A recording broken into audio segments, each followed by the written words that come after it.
we thank them for it. Thank you, Senator Wong.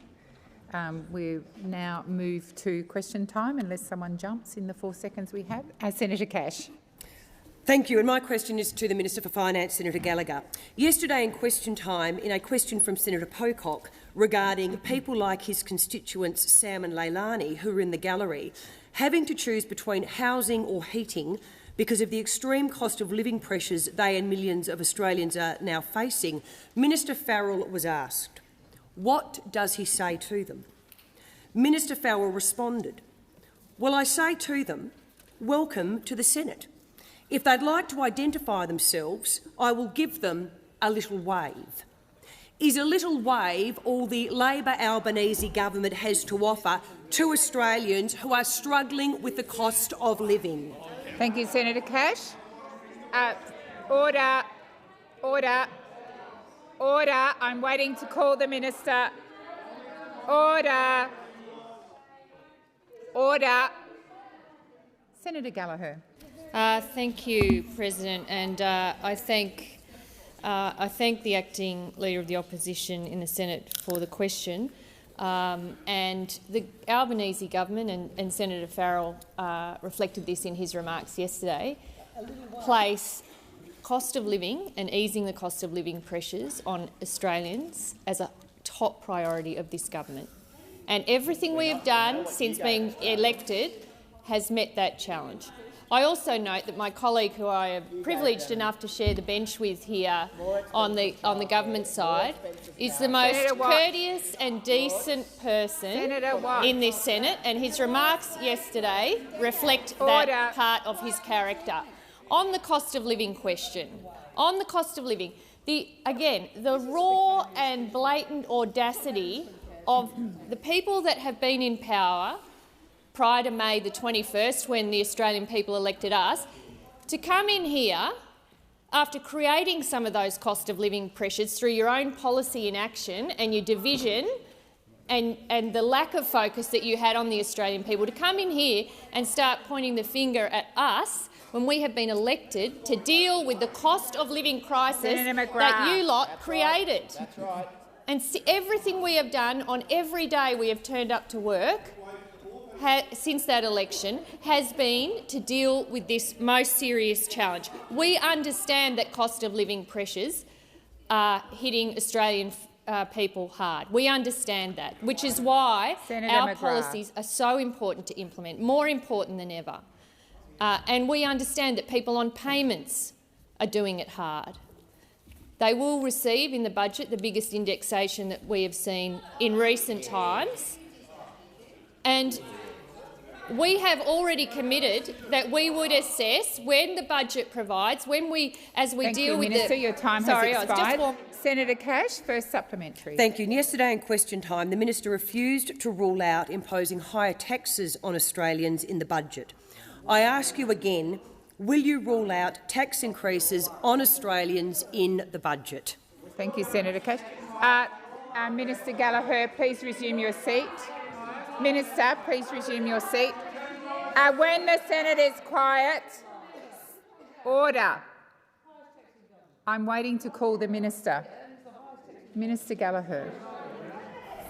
Thank you. Well, what I will rule out, because I was asked to rule out, we're playing the rule out, rule in game. Order. I will rule out taking a lecture from those opposite about tax and spend and fiscal management. They like to present themselves as fiscal conservatives, but we know, because we've got the budget now and we've got the briefings, we know that as you got more out of control as a government, as the former Prime Minister took on more and more of your portfolios and made all of the decisions, that you ripped up and broke the budget. That's what happened. Now, what I can rule out is accepting any lectures, and what I will say is we will be implementing the policies we took to the election, and we will be dealing with the waste, the rorts, the mismanagement and the failed priorities of your term in government. You'll see that in the budget. Thank you, Minister. Senator Cash, second Thank supplementary. you. And will the minister rule out changes to taxes on superannuation in the budget? Minister Gallagher. I've answered this question. I have. I've told you what we'll be doing in the budget, and you'll have to wait and see. You'll have to wait and see when we release the budget. But I have told you, this will be a bread and butter budget where we implement our policies. Senator McGrath. When we implement Senator our policies on tax, we have made it clear that our focus is on multinational tax reform. Yeah, you've got a pretty high chance of seeing that in the budget. You'll see the policies we took to the election, and you'll see the results of the forensic assessment that we are doing line by line through the budget to make sure that every single dollar that we spend is going where it needs to and where it's going to provide a return to the Australian people. That's what you will see in the budget. Senator Gallagher. Senator Ruston. President, on a point of order, I think the question was one sentence and referred to superannuation and the budget. I don't think the minister has said anything about superannuation and the budget. It also included, the minister was asked to rule out taxes on super. I believe she is being relevant, but she's heard your objection, and if she needs to give further detail, I'm sure in the 8 seconds remaining she will. She's finished. Thank you, Senator Ruston. Senator O'Neill. Very much, Madam President, and my question is to the Minister representing the Prime Minister, Senator Wong.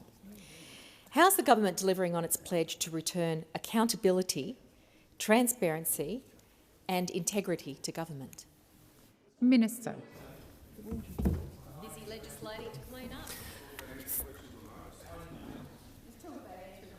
I have called the minister, and I think we're waiting for silence so that she can begin her answer. I remember.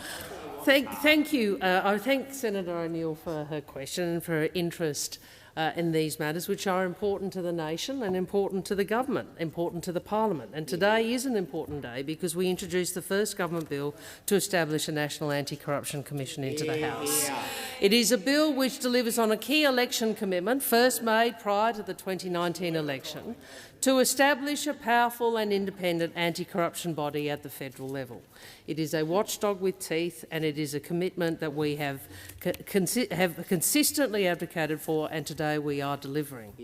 The former government, having made their own pledge to introduce a federal anti-corruption body in December 2018, never even got to the stage of introducing a bill. And the federal government is the last jurisdiction in this country not to have an anti-corruption commission, and we all know it is past time for that to be fixed.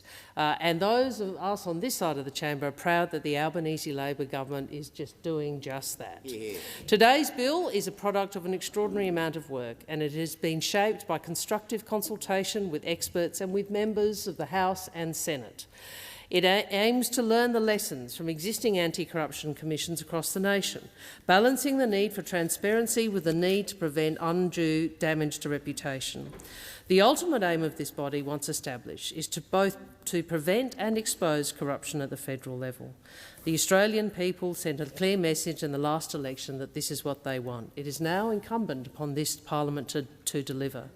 Shortly after introducing the bill this morning, the Attorney-General moved to establish a select committee of both houses to scrutinise the bill. We welcome that scrutiny and the dialogue which will flow from it, reflecting the government's genuine desire for this bill to have support across the parliament. There is no more important task for those of us elected to this place than maintaining the trust placed in us by the Australian people, and today's bill is an important part of that task. Thank you, Senator Wong. Senator O'Neill, first supplementary. Thank you very much, Madam President, and I'm delighted to ask these questions on this very historic day of Labor delivering on a very significant commitment. How will the National Anti-Corruption Commission prevent and expose corruption at the federal level? Minister. And I thank Senator O'Neill again for her supplementary question. The National Anti-Corruption Commission established by the bill will be strong and it will be independent. It will have broad jurisdiction to investigate serious or systemic corrupt conduct across the Commonwealth public sector. It will have the power to investigate ministers, parliamentarians and their staff, statutory office holders, employees of all government entities and contractors. It will have discretion to commence inquiries on its own initiative or in response to referrals from anyone, including members of the public and whistleblowers, and referrals will be able to be anonymous. It will be able to investigate both criminal and non-criminal corrupt conduct and conduct occurring before or after its establishment, and it will have the discretion to hold public hearings. It will also have a mandate to prevent corruption and educate Australians about corruption.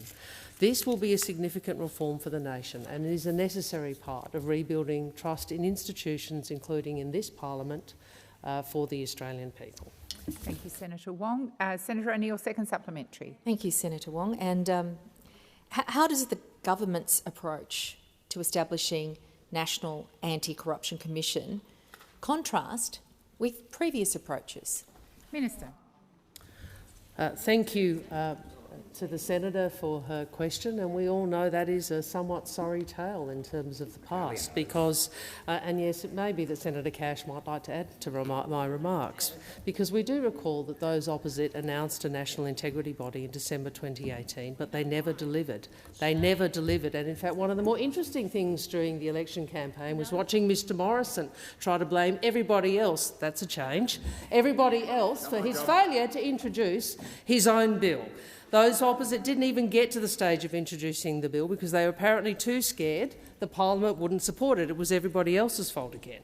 It really does show how little they were prepared to work to demonstrate integrity. It shows how little they cared about integrity in government. Well, we will deliver on this promise and we will keep faith with the Australian people who told all of us very clearly at the last election this is what they wanted. Today we have delivered on our pledge for a strong and independent National Anti-Corruption Commission. I invite those opposite to prove themselves. Your time has expired. Senator O'Sullivan.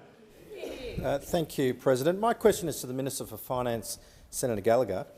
Is the minister aware of any authorised deposit-taking institutions or a bank in Australia that have account portability, which allows people to change banking institutions and retain the same account and account number? Minister. Thank you. I think this question relates to the debate that we had last night in relation to the cashless debit card.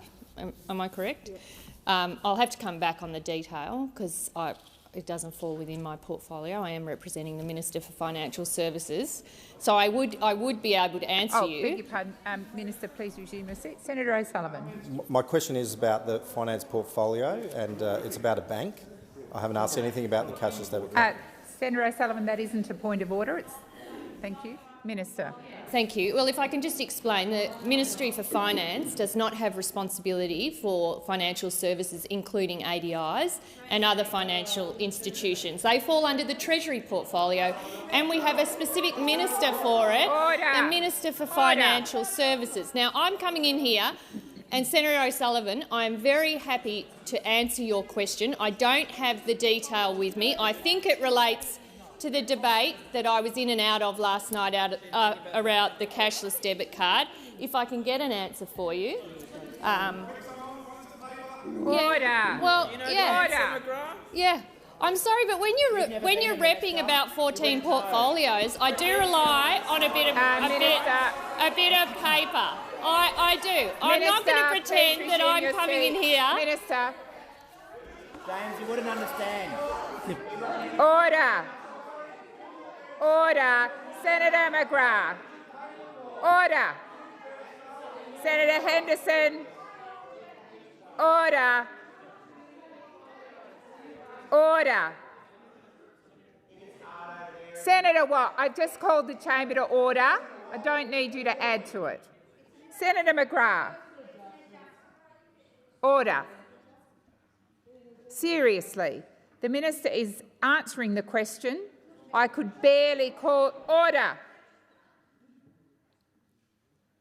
Just because you don't like what the answer is does not encourage you or give you licence to be so disorderly that I have to say order about 7 times before I can get the attention of the chamber.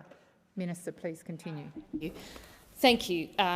President, and as I said, I do come into question time with the desire to answer the questions that are asked of me, and which is why I'm taking it on notice, because I also treat this chamber with respect, and I don't want to answer something that is not correct and mislead the Senate. So I do take this responsibility seriously. I will come back with an answer based on the advice of the relevant minister who I am repping in this instance. Thank you, Minister. Senator O'Sullivan, first supplementary. Thank you. Last night, Minister Farrell told the Senate that neither the account nor card number will change when cashless debit card participants are moved from the CDC to the government's new enhanced income management technology. From a financial institution perspective, does the minister concede that if someone is retaining the same bank account and account number as their old card, that they cannot possibly be moving to a different institution or onto a different account? Thank you, Senator O'Sullivan. Minister Gallagher. Yeah, thank you, everyone.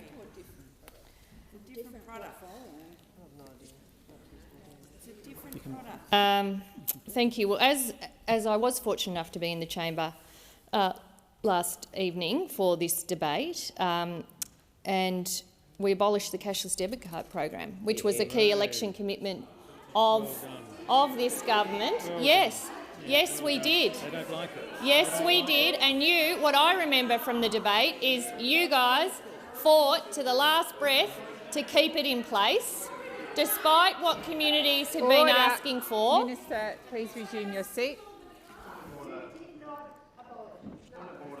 Senator O'Sullivan, I am well aware that you are seeking to move a point of order. When the chamber's quiet, I will come to you. Order. Senator Ruston, you've got one of your own senators on his feet. Senator O'Sullivan. Thank you, President. Well, I'm not. On relevance, my question asks for, on a financial institution perspective, and the minister is going to the broader issue of the cashless debit card. The minister has 31 seconds remaining, and Minister, wait for the call. The implementation of the abolition of the cashless debit card and support for those people that would be on it and moving to other arrangements. We are looking for the smoothest opportunity for them to ensure that the transition is appropriate and that they are supported through it. But we have delivered on our commitment to abolish the cashless debit card, and I watched last night, division after division, you lot try to keep it in place. That's what happened last night. That's what history will show, and we will work with communities to make sure they are supported and treated with respect. Senator O'Sullivan, second supplementary. Thank you, President. Will the minister now admit that the government has no intention to abolish the cashless debit card and has done nothing more than simply change its name? Minister. Thank you.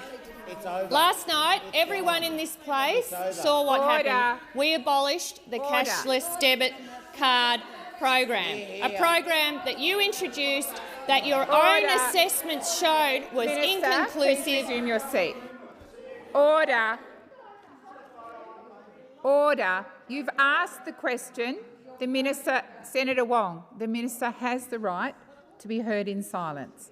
Minister Gallagher. It was a failed program, President. The coalition did not put a cent in the budget past June 30 for support for this. We, on this side, will work with communities to make sure they have the choice and that those communities receive the funding that is required to keep going a range of important social and community supports which were set to be cut by you lot. Yet another one of these terminating measures where there was nothing in the budget to deal with these substantial support programs. Well, we are fixing all of that and delivering on our election commitment to abolish the cashless debit card, and you were on the wrong side of history last night. Thank you, Senator Gallagher. Senator Steele-John. I ask this question to the Minister for Finance, Senator Gallagher. Today I ask these questions on behalf of the over 500,000 NDIS participants and their families across the country. Firstly, Is it the minister's view that the NDIS is costing too much? Minister. Thank you, President. And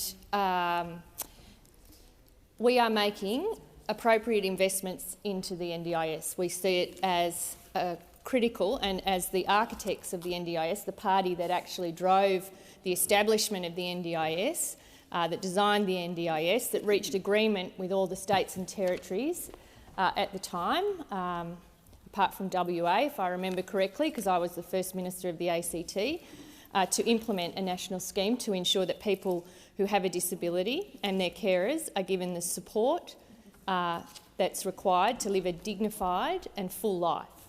And as someone who's worked in the disability sector before coming into politics, it was something I felt very proud of as a First Minister of the ACT to be a part of, and something that I worked collegiately with the former Labor government to put in place.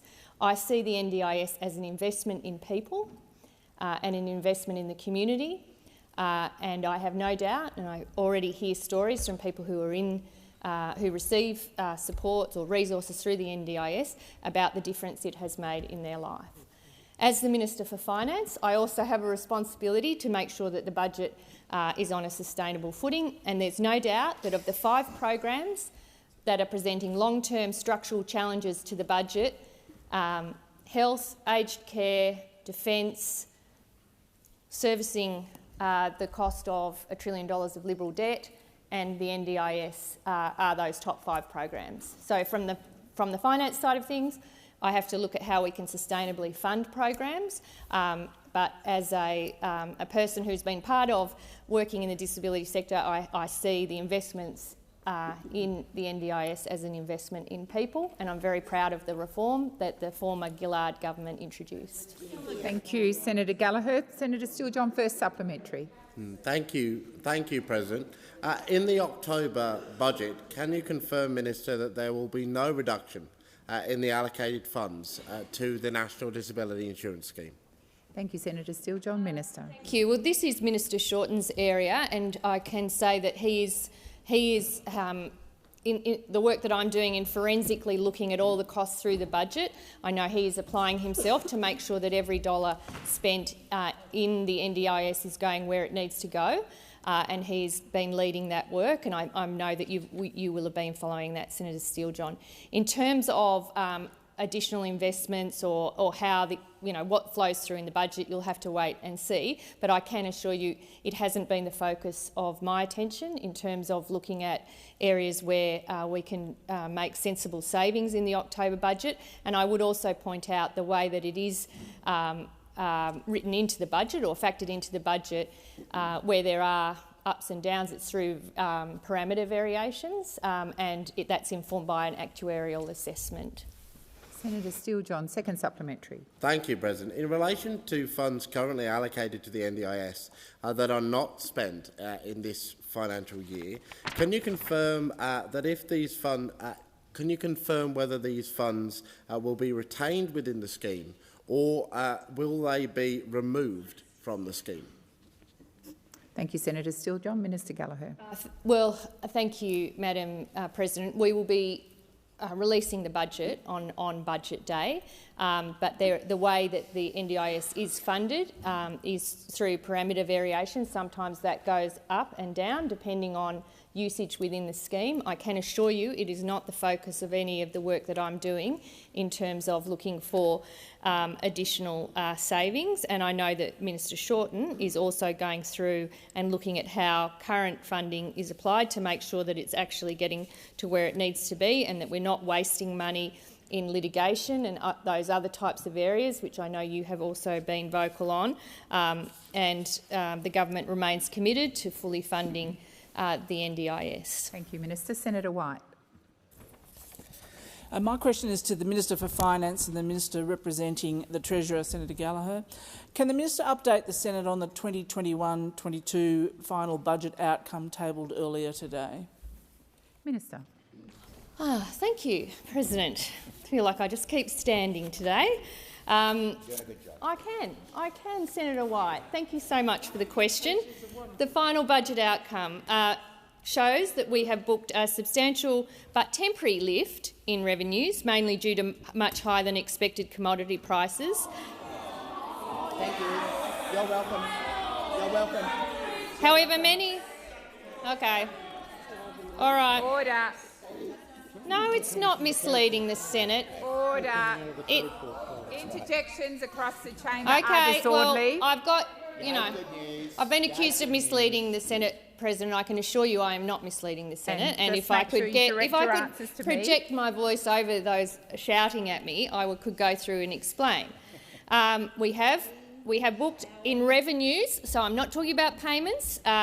In revenues, it is related to higher than expected commodity prices. However, many of the factors driving that improved end result will not be replicated over the medium term. You don't have to dig too deep through the data to get a good sense of the complex and confronting set of challenges we face in the nearer term. We know that the budget is facing sustained pressure into the future, with those opposite leaving Australia with a budget in structural deficit. And despite what they might say, an improved deficit alone is not proof of a strong and thriving economy or a budget. We have a budget weighed down by a mountain of debt that's becoming more expensive to service. In this financial year, $17.9 billion spent servicing $1 trillion of Liberal debt. 17.9, so more expensive than the PBS, more expensive than childcare, more than we spend on a range of government programs is just going into servicing the debt, and that was as of March. That was before the interest rates increase, which of course will add a significant cost to the budget. That is what we are dealing with. Thank you, Minister. Your time has expired. Before I call Senator White, I am once again going to call the chamber to order. Interjections are disorderly. Interjections across the chamber while the minister is on her feet or while a senator is asking a question are absolutely disorderly, and I would ask you not to do that. Senator White, first supplementary. Can the minister provide more detail on the debt inherited from the previous government and its impact for future budgets? Minister. Yes, Senator White. Yes, I can. The government inherited a budget heaving with $1 trillion of debt, with ongoing budget deficits stretching beyond a decade. And as though they would like to rewrite history on debt and they would like to make it all about the pandemic, it had been doubled before the pandemic hit. It had been doubled after making commitments about lowering debt. What they went on before the pandemic was to double it. The facts are very, very clear on that. It's been that we know that the increase in interest rates could add more than $16 billion in costs across the forward estimates and over $120 billion over the coming decade just because of the increasing interest rate impact on debt. At the moment, servicing the debt burden that was forecast in the March budget is costing more than the PBS, more than childcare, more than higher education and more than government schools. That's what's going on. Thank you, Minister. Your time has expired. Senator White. I have order. Senator Hume. Senator White. Can the minister provide more detail on the delayed spending from 2021 and its impacts on future budget capacity? Minister. Thank you, because I have heard those opposite talking about this $50 billion windfall that's hit the budget, and that is looking backwards, I would say, President, as well as the final budget outcome does. But about $20 billion of the improvement to the budget bottom line was through lower payments or underspends. And these were money that the previous government had committed to get out the door in the last financial year, which they didn't get out the door. Well, I'm talking about a proportion of it. Again, Senator Hume, if you listen to me, of the lower payments, a significant proportion of that is programs that are not going out the door, and they will move into this financial year and the financial years beyond. And so that spending will hit the future budget deficits that we're having to manage against a backdrop of increasing pressure in those 5 programs that I spoke to Senator Steele-John. So the budget is in structural deficit and we are working hard to repair it. Thank you, Minister. Senator Roberts. Thank you, President. My question is to the Minister representing the Minister for Cyber Security, Minister Watt. The Optus data breach has resulted in personal details of millions of Australians being exposed and some of that data being made available online. The Privacy Act 1988 requires Optus to lodge a notifiable data breach report with the Office of the Information Commissioner. Minister, please advise if Optus has met this legal requirement and provided the appropriate documentation to the Office of the Information Commissioner. And from that, please advise the Senate how many Australians had their private data breached. I understand it's almost 10 million people. Thank you, Senator Roberts. Senator Watt. Thank you, President, and thank you, Senator Roberts, for a really important question, I think, about something that's concerned all Australians. I will have to come back to you on notice with the answers to your specific questions. You've sought some particular figures there that I don't have ready to hand, although I, like you, have certainly heard the reports of the number of Australians being affected to be in the vicinity of $9 or $10 million, but I do want to make sure I give you accurate information about that. But I think what we can all agree on is that Optus's handling of this matter has been very unsatisfactory, and from the issues around its initial disclosure of this data breach to, frankly, its communication with the Australian public and the government about these issues and what it's doing to fix it. So your initial question about whether it had complied with one of its obligations, again, I will need to come back to you on notice, and I'll do that as quickly as I can. But if their track record over the last few days is any indication, then I do have concerns about Optus's compliance with its obligations under the law. But again, I'm happy to come back to you with specific answers. Thank you, Minister. Senator Roberts, first supplementary. Thank you. Unconfirmed reports indicate that it was not sophisticated hackers who hacked this data. Rather, the Optus Data Sharing Application Programming Interface, API, was used to obtain the huge amounts of data using an exploit that has been in place for 5 years. Minister, is an investigation underway to enforce the provisions of Section 13G of the Privacy Act, including penalties, and is the maximum penalty of $660,000 enough for a disgusting example of corporate malfeasance? Thank you, Senator Roberts. Minister. Thank you, President, and thank you, Senator Roberts. Again, what I can tell you is that the matter is being investigated through a variety of channels. There are issues to do with potential privacy legislation breaches. You probably saw that the FBI is now involved in investigating this matter, in addition to a range of Australian authorities. I will come back to you with a specific answer on the particular type of investigation you were asking about. On the matter of penalties, I think it's been not only members of the government are on the record saying that penalties are insufficient, but even members of the former government were on the record. The very ministers who had responsibility for cybersecurity in the former government were on the record saying that penalties were too low, and despite being in government, they did nothing to fix this problem. Former Attorney General Christian Porter, back in 2019, admitted that penalties were too low. 3 more years went by, nothing happened, and here we are. Thank you, Minister. Senator Roberts, second supplementary. Thank you. The previous government circulated legislation for a trusted digital identity bill that watered down privacy provisions, and these are now clearly not sufficient to protect Australians. Minister, is the government going to introduce a digital identity bill? And if so, please explain the logic of putting all the data known about every Australian, including web surfing and social media posts, purchase history, financial history, health data, travel and associations with others in one data file, and to make that available to companies like Optus. Thank you, Senator Roberts. Minister Wong. Point of order, President, and I understand Senator Watt will seek to respond to you, Senator Roberts, but I would indicate that I don't think that's a supplementary question. I think you've also switched portfolios, because in relation to government digital identification, it would, I think, be Senator Gallagher, but we'll seek to assist you as much as we're able to. Minister Watt. Thank you, President, and thanks again, Senator Roberts. Senator Gallagher, as Senator Wong has indicated, is the responsible minister here, and Senator Gallagher has informed me that this is a priority issue being considered by state, territory and Commonwealth ministers responsible for data management within government, and it is intended to discuss this matter at a forthcoming meeting of the Ministerial Council. More broadly, not only is our government investigating these matters very seriously, but we have already commenced a range of reviews around the Privacy Act, cyber security. Those reviews commenced before this latest incident, and frankly, the fact that this incident has occurred indicates that our laws do need a massive overhaul and were left neglected by the former government. So we take these issues very seriously. We're not going to dither like the former government did, and we're not going to leave Australians exposed in the way that the former government did. Thank you, Ministers. Senator McGrath. Thank you.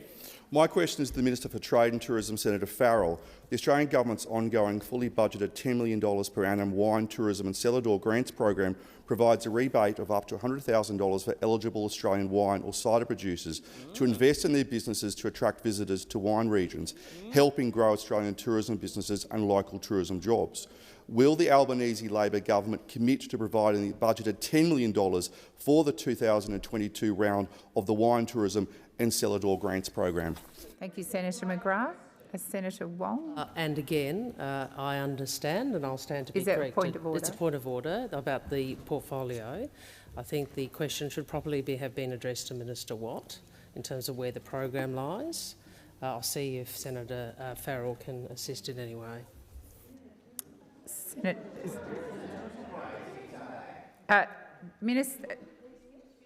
Senator Wong, as the leader, has advised the chamber that the minister is incorrect, but she's invited Senator Farrell to offer an answer to your questions if he can.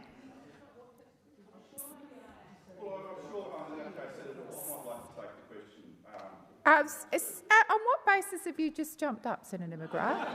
No. Resume your seat. You either call a point of order or ask your question. I'm going to Senator Farrell now. Sorry. Thank you, President, and thank you, Senator McGrath, for your question.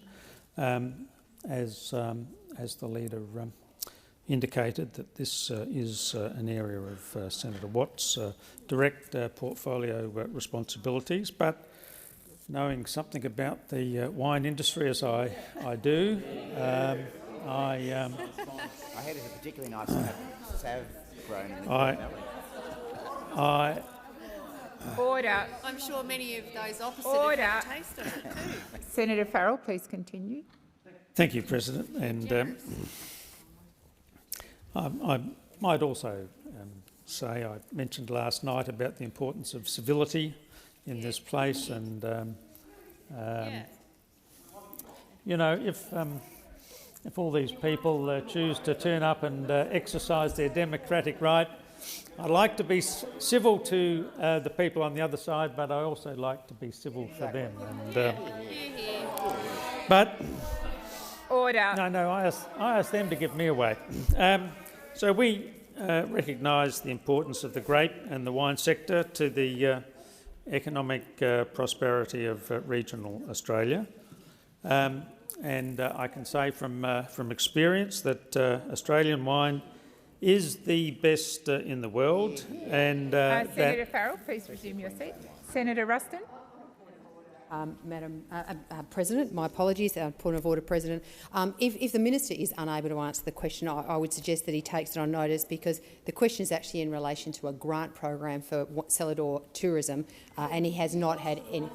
Thank you, Senator Ruston. We offered for Senator Watt to take Ruston, the question, please resume your seat. but he could address the question. Thank you. Order. Order. Order. Senator McGrath has asked a question. The Leader of the Government has indicated to the chamber that it was not to the correct minister. I'll invite Senator Farrell to continue to answer the question. It was directed to Senator Farrell. He has willingly stood up to answer the question. Senator Farrell, please continue. Thank you, President. Look, I'm surprised Senator Ruston, being a South Australian, wants to interfere with my answering of this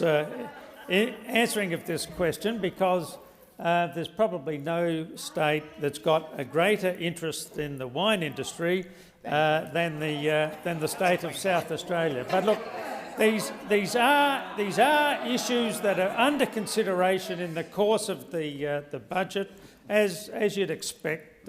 All of these things are under consideration in the course of the budget. Thank you, Minister. And your time we'll has be expired. reporting back. Senator McGrath, first supplementary. Fulsome as always.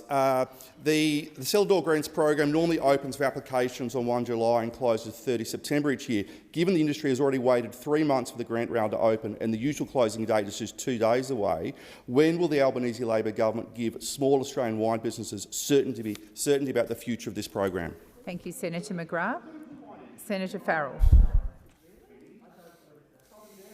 Order. I actually agree. Order. Senators, I'm waiting to call Senator Farrell. Senator Farrell. Thank you, President, and thank Senator McGrath for that supplementary question. I think the Finance Minister indicated that there are a whole range of areas where in the lead up to the budget there are issues under consideration. Coming from South Australia, of course, we understand just how important the wine industry is to this country. We've seen the neglect of our trading relationship under the former government in respect of China. The way in which you just sat on your hands while we lost all that trade. You're suddenly interested in helping the wine industry in this country. What about the last 2 years? What about the last 2 years when you sat on your hands? You had a chance. You had a chance to repair the damage to China, and you did nothing. Senator Farrell. Senator McGrath, second supplementary. The Australian wine industry is facing numerous global challenges. These challenges are being compounded. McGrath, please resume your seat. I can't hear the question because of the interjections across the chamber. Order. Please continue, Senator McGrath. The Australian wine industry is facing numerous global challenges. These challenges are being compounded by the government's delays and uncertainty about the future of this program. Why has the government created this funding uncertainty for Australian wine tourism businesses who have invested in their businesses and the Australian economy last year based on the availability of the rebate? Thank you, Senator McGrath. Minister. Thank you, President. Thank Senator McGrath for his question. He obviously didn't listen to my last answer, because had he done so, he would have understood that the problems of the wine industry, the problems that you're talking about, that face the wine industry right at this very moment are directly related to the neglect and the failure of the former government in respect of the... Senator McGrath. Resume your seat. Senator McGrath, when you stand, wait for the call. Do not just announce point of order. And I don't appreciate... Senator McGrath stood up and said point of order before he was called. Senator McGrath. A point of order. Thank you. The question related to domestic, it was quite specific to domestic wine tourism in relation to a grants program. The minister is nowhere near within order because he's wandered off into the sunset talking about other things. Senator McGrath, we don't need the commentary. I'll invite the minister to either answer the question directly or take it on notice, and I'll ask everyone in the chamber to be quiet so that we can hear the answer. Minister. I wish I had one. Thank you. No, I haven't forgotten. I haven't forgotten. I know exactly what I'm going to say. And coming from Queensland, I appreciate you don't know as much about the wine industry as Senator Farrell. Point of order. Senator McGrath. Order. Order. You just stood to your feet before you were called and called out point of order. You stand, you wait for the call, and then you indicate it's a point of order, not as you are rising to your feet. Senator McGrath. For misusing points of order. I have a point of order. Yes. Okay. The minister has unfairly impugned my reputation by saying I know nothing about the great wine industry of the southern. Resume your seat. Minister, you've got 22 seconds. I'm not, President. Thank you, and thank you for that point of order. I'm not in any way impugning the Queensland wine industry. I'm impugning Senator McGrath, and I find it difficult. Senator Farrell, please withdraw that comment. Order. Senator Farrell. President, I will of course withdraw that. Thank you. You have 6 seconds left. Order. I'm not sure how it is possible to. Senator Ruston and Senator Wong. Your time has expired. Thank you. Senator Faruqi. Thank you, President. My question is to Minister Wong. A recent report by Oxfam and ActionAid shows that Australia is funding just 1/10 of its fair share of global climate action. As one of the world's largest fossil fuel exporters and as a wealthy colonial country which has contributed significantly to global climate change, this is pretty pathetic. Pacific Island people are on the front lines of the climate crisis despite contributing negligible amounts to global emissions. Recently, Pacific elders visited Parliament and once again called for Australia to do more and to take lead on climate change. Minister, will the government commit to finally paying our fair share of climate finance, which has been assessed at $4 billion a year? Thank you, Senator Faruqi. Senator Wong.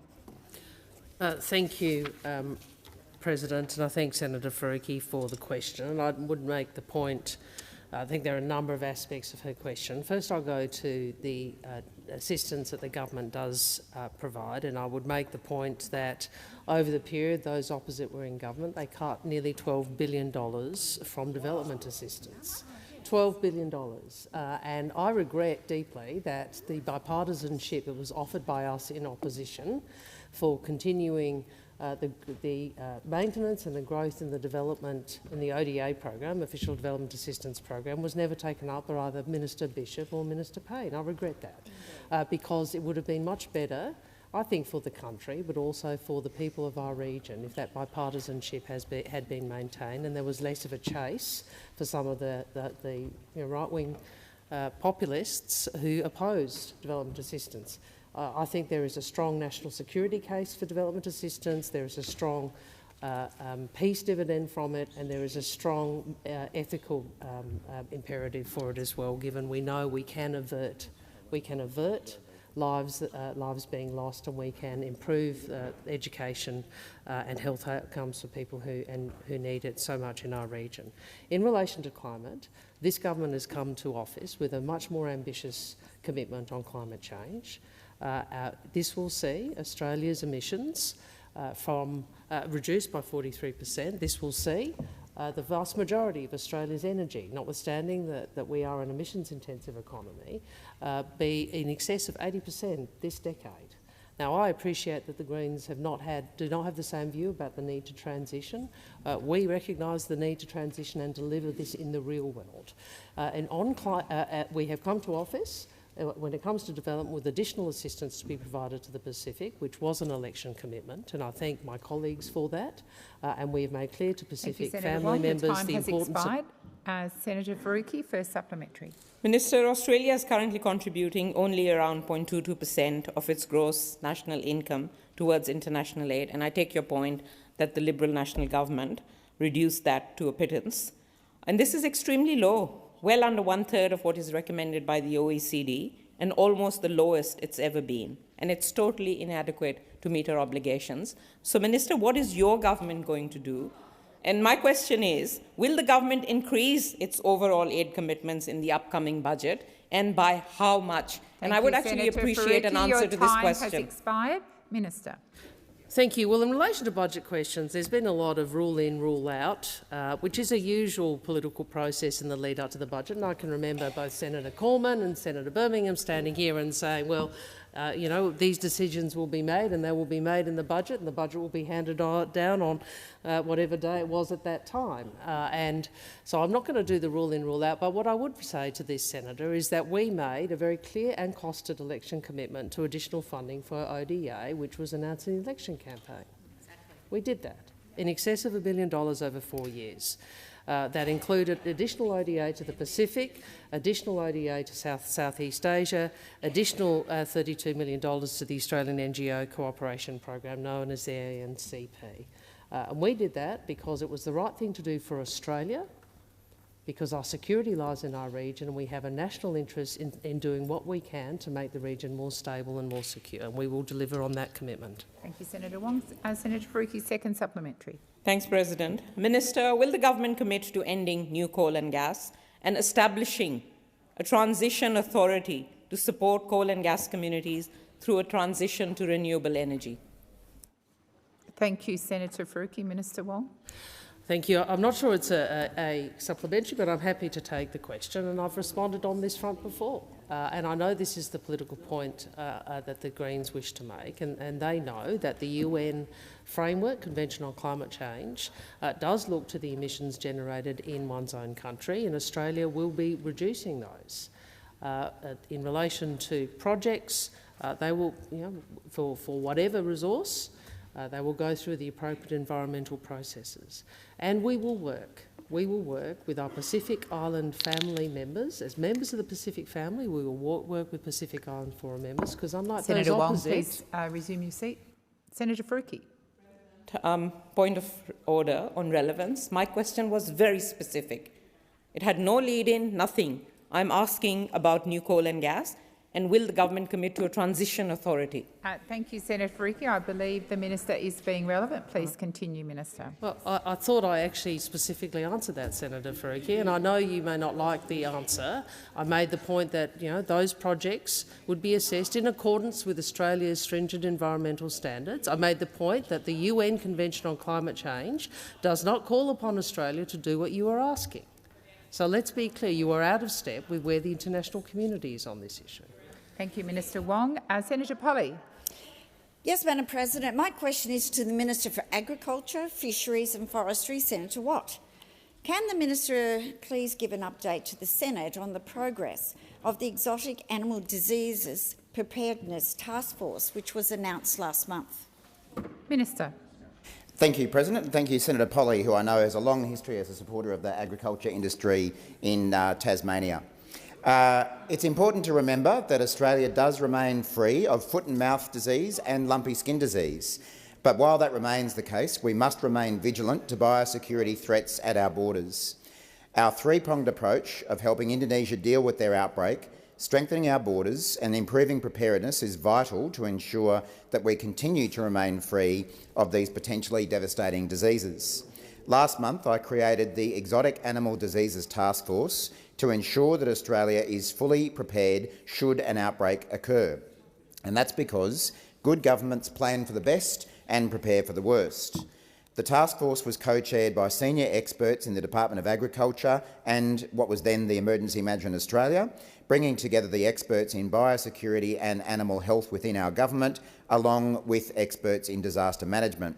I can confirm that the task force has now completed its assessment of Australia's preparedness if an exotic animal disease were to reach Australia.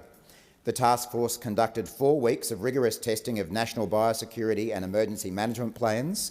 They undertook specific scenario exercises to test arrangements already in place to respond to incursions of foot and mouth disease and lumpy skin disease, including for multiple outbreaks across multiple jurisdictions. The task force worked closely with state and territory governments, industry and Indigenous communities to ensure a national coordinated view was captured. The task force liaised with our Indonesian counterparts on how they have managed their outbreak, as well as looking at the UK's FMD outbreak in 2001, as well as COVID outbreaks and recent natural disasters in Australia to see what lessons could be learned from those events.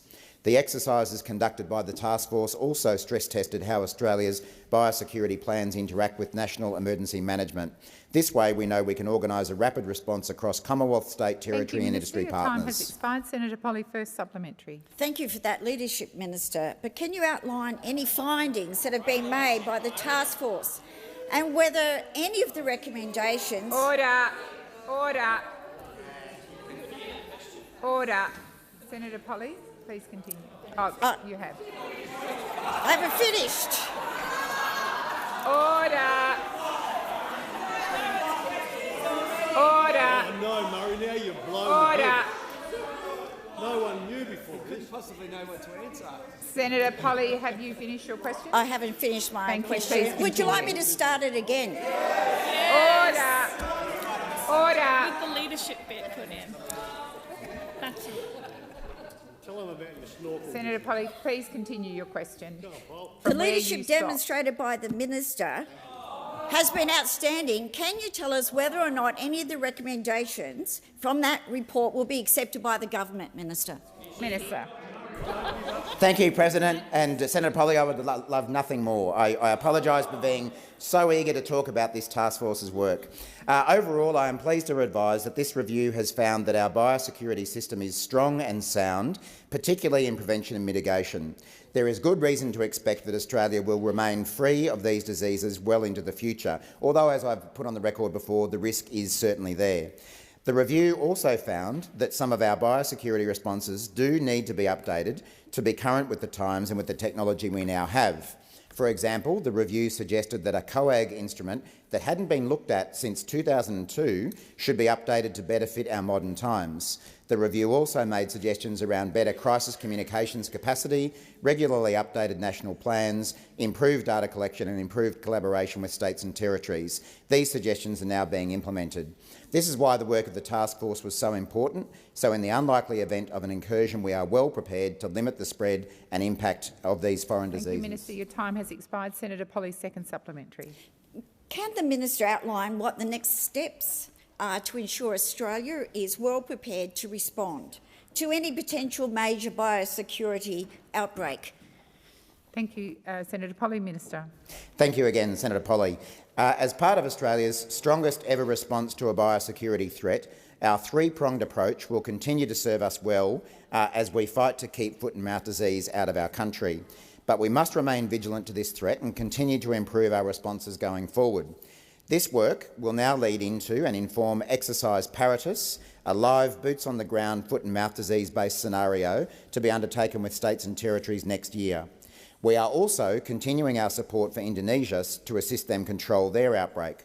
As of last week, I'm pleased to report that 250,000 doses of lumpy skin disease vaccine supplied by Australia had been administered to Indonesian livestock, while Australia's supply of 1 million foot and mouth disease vaccines have been distributed, with 600,000 being delivered to the island of Bali alone.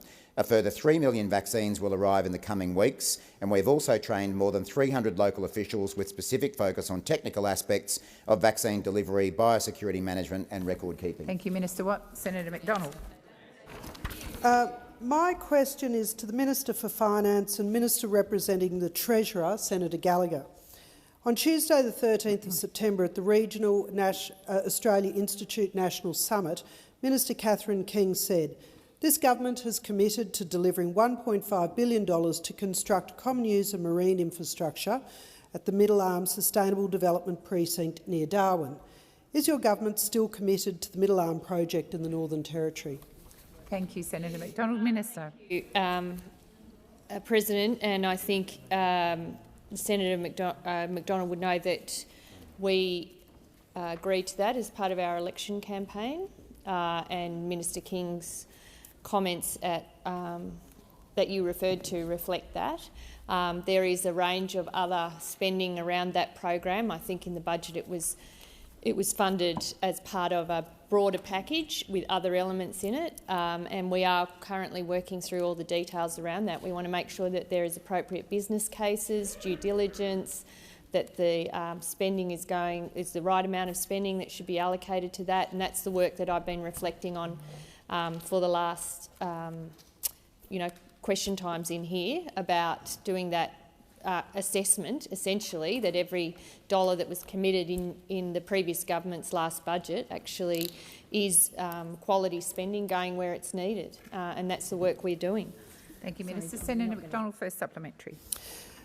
A week later, on Tuesday, the 20th of September, at a press conference with the Treasurer in reference to the Middle Arm project, Minister Gallagher said, "We are looking at them all of those commitments, line by line." But when 7 days earlier Minister King outright committed to the project, Minister, who is telling the truth, you or the Infrastructure Minister? Minister. It's a shame you can't rewrite your supplementary questions on the fee in light of the answer that I just gave. In that press conference, we were asked around a range of programs, and we are reviewing all of them. We are reviewing every single measure in the budget, but there are a range of measures that we matched. Now, the work we are doing is to make sure that the money that was allocated is the right amount of money to go to that programs, because, forgive us over here, but some of your budgeting was pretty dodgy, to be honest. And so we are going through. We are a grown-up government where ministers do their jobs. We don't have a Prime Minister taking responsibility for every portfolio and making decisions based on apparently nothing. We want the evidence, we want the assessment, and the ERC, as a collective, will make decisions based on that. Thank you, Minister. Senator McDonald, second supplementary. So, still no clarity on the commitment or not commitment. On September the 11th, as reported in the Sydney Morning Herald, a spokesman for Infrastructure Minister Catherine King signalled further cuts to the Regional Accelerator program and the Energy Security Plan were likely.